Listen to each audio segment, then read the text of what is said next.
Hey, so there's this children's program where um,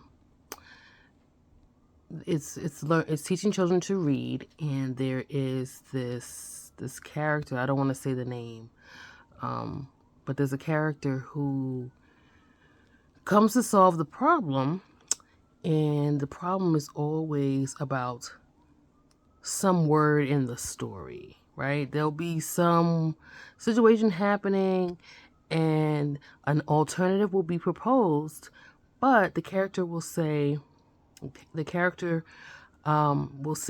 the hero, I can't do X because, see, it says right there in my story, I cry, or I'm afraid, or, you know, whatever it is, like I can only do what my story says.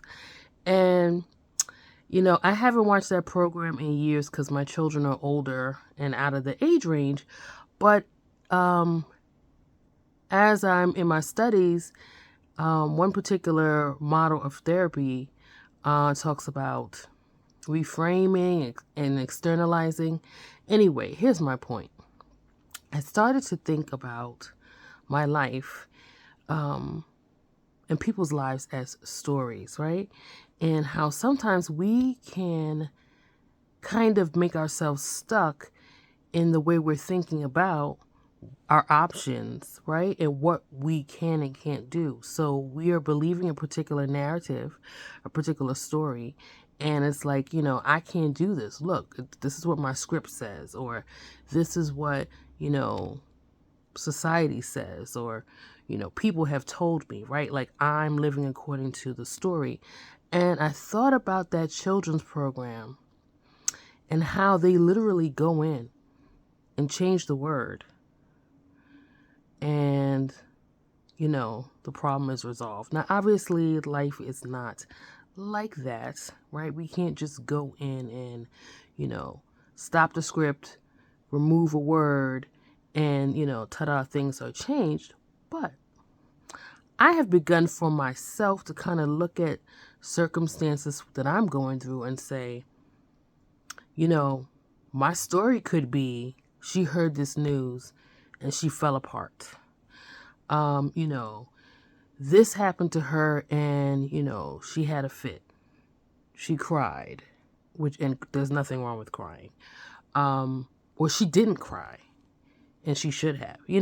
So I realized that I have a choice in how I'd like to respond or continue responding. Perhaps I'm already in the midst of my reaction, and it's one that I should have and is worthy and is valid, but I also have the option to stop or not continue reacting that way, going in that direction. I can change my story. God has given us free will to make decisions, and with prayer and discernment, we can make choices that reflect the wisdom that He's given us, okay? And so I just want to say to you that you don't have to continue to live out something. You know what? Try to be more self-aware and stop and think, okay, what do you want? Think of your life as a story and someone else is going to read it, and you can say, what do I want my story to say? Right? There's a song, a Southern song, Let the Work I've Done Speak for Me. It's a funeral song, and it says, when I'm resting in my grave and there's nothing to be said, there's different verses, but one of the verses is, let the work I've done speak for me. Then another verse says, let the life I've lived speak for me. So again, you can go back and kind of reflect and just say, you know what? I have a choice here. And what would I like my story to say? Now, that doesn't mean that we should be disingenuous and be crafting this fake narrative of some other person, someone who is not doing what they really feel they should be doing. But my point, again, is we have choices. We have the ability to make choices. We have access to God's wisdom.